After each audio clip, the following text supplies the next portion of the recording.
Alright, so this is Rob again with another do-it-yourself video for you.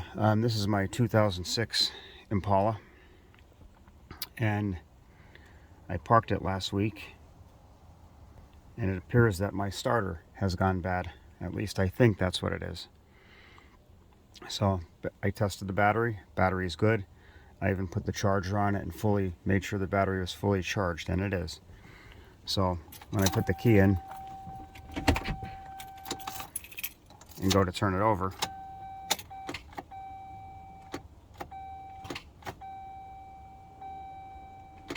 that's all I get is a click.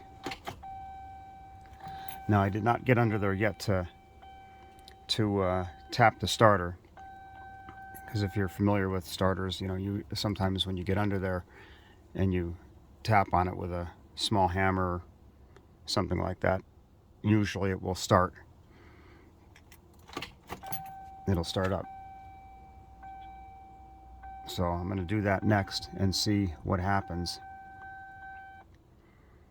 and we'll go from there. And if I need to change the starter, which I'll be doing on the ground because it's stuck in my driveway here, I'll show you how to replace the starter. It's probably going to be pretty tough to do on the ground, but I'm going to give it a try if that's what it needs.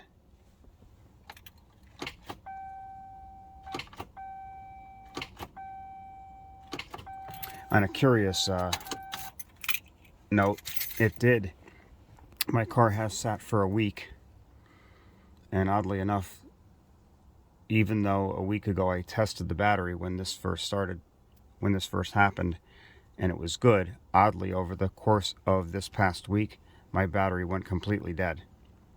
Now the weather has not been too cold here. We had a couple of cold nights, but it did go dead, completely dead. And I fully charged it again here, and I still get the click. According to the charger, fully charged. So I'm not sure if I have two issues going on here or not. So I'm gonna have to investigate a little further on this, and then I'll let you know what I come up with, and this video will slide right into possibly me changing the starter on the car. Alright, so there's the new starter for my 2006 Impala. I'm going to try my best to do a video of me replacing that starter. Now keep in mind, this car is on the ground, lifted of course, and it's going to be very difficult to actually change the starter in the first place, so I'm not sure how much I'm going to be able to show you taking it apart. But the starter has two bolts. There's one bolt hole and one bolt hole there. I believe those are 15 millimeter screws that hold that in. And over here you have the solenoid. There's a bolt there, or a nut there, that holds power wire on. And then there's a plug here. I'm assuming that's for the computer to tell the car, when to start, to activate that solenoid and subsequently the starter. So I'm going to try to give you a video here. I'm not sure if you have to take down the splash guard on the bottom or not, but the starter is down in here underneath that manifold, exhaust manifold. And I bought brake parts cleaner to clean the whole area, because over the years, there's oil there, it leaks down, and it's all messy down in there. So I'm going to clean that off the best I can and see if I can give you a view up inside there. So we'll see how it goes. Alright, so for starters, this is very difficult to do when you're laying on the ground, but there's the starter right there. And you'll take off this bracket, 13 millimeter, two screws, and do yourself a favor and wipe off the whole area down here, or spray it with brake parts cleaner.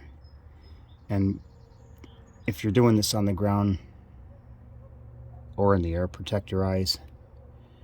You know, wear some safety glasses. You'd be better off. But this is going to be a very difficult job and a very difficult way to document this whole thing on video. So I'm going to try my best to tell you what to do here. So after you get that bracket off, you also have to take this plastic piece off that's right in here. That's like a shield to where the starter goes in to meet the flywheel. So that one's going to be a 10mm screw, I believe, and the 2 starter bolts. One's up higher than the other. They are 15mm, I believe. If they're not, I'll correct myself. But I'm not going to be able to hold this while I'm taking these bolts out. And besides, I'm sure you know how to take bolts out. So let's get to work. Alright, so once you get the 10mm screw out that holds this bracket in, this plastic piece, there's only one. It's right on the front here, and it's a little hard to get at. I had to get it from above. You could just pull this piece right out.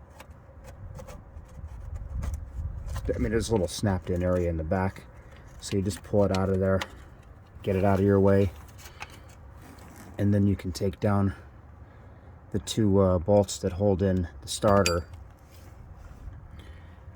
They're 15mm.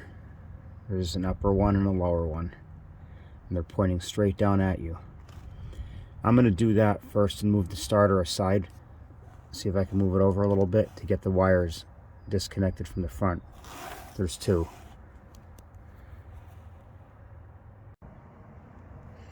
Alright, this is Rob again, giving you a little update. I took the bolts down from the starter, unplugged there's a small plug right up there.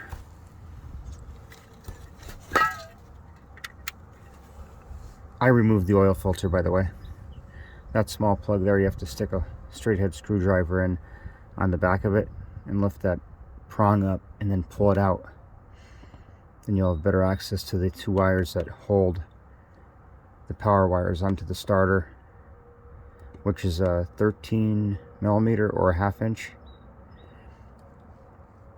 And then I'll see if I can swivel this starter down without taking this splash guard off and fishing it through the front, which some people have done.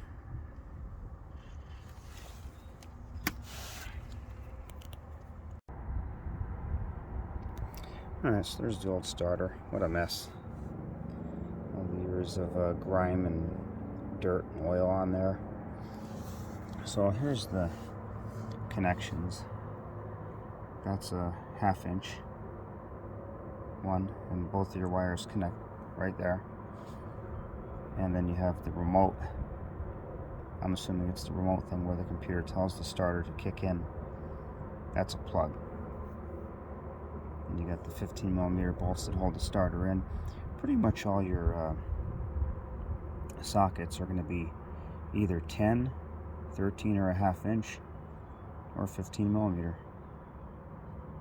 It's not an easy job on the ground, but I'm trying to get my video in as in depth as I can, so you get something from it. I didn't have to fish the starter through where the splash guard is, so I did not take the splash guard down, but I did take the oil filter down. So alright, so there's the new starter in place. And as I said before, you might want to clean, maybe I didn't say it, but clean everything down here. Brake parts cleaner, you know, if it's all greasy and dirty, before you put anything back up. And don't forget your positive wire. There's 2 wires that go to the terminal on the starter itself, and a plug type wire that's, I'm sure, used for the remote or the security system, or maybe both. So it's not an easy job. Maybe some would say it's simple, but last time I changed the starter was a 91 Chevy S10.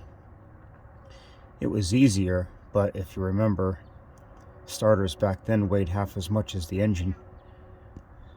I'm just exaggerating on that one, but they weighed about 25 pounds, where this starter here only weighs about 6.5. So it makes it a lot easier to get it up in there and attach the wires. But that's it. I wish I could have took more video, but it's hard when you're under a car laying down. So, but just make sure you put it back in the way you took it out and attach your wires. Put your shield back in. Oil filter, don't forget that. I took mine out, made it a lot easier. And that's it. You can do it on the ground without taking this splash guard out. Some people recommend that, I guess, but I was able to do it this way. And don't forget to put that black bracket back in. When I'm done putting these bolts back where they go, I'll show you the end result again. Alright, so there's your finished product. There goes the light. Again, it sucks working under a car. But that plastic bracket, it's like a shield for the starter. That bolt, or screw actually, that holds that in on the facing towards the front of the car, that was actually the hardest screw to get in my opinion. But there's the finished product. All wires are hooked, remote's hooked. I'm going to change my oil. This bracket is back in. So now I'm going to change the oil before I start it up. So that's how you change the starter on a 2006 Impala, 3.9 liter. I'm sure it applies to the whole range of this body style or generation of Impala. Well, thanks for watching. If I have anything more, I will amend the video. Alright, so after all that work under the car with the starter, let's see if she starts. There you go. Problem solved. Make sure you recalibrate your compass. And I have the negative terminal on hook, so I'm going to have to reprogram the memory settings in my stereo there. And that's it, man. Say I changed the starter. I'm just sorry I couldn't get more in depth. You know, doing this on the ground is very hard, especially when you're trying to record it as well. So, I hope you get something from the video. Thanks for watching.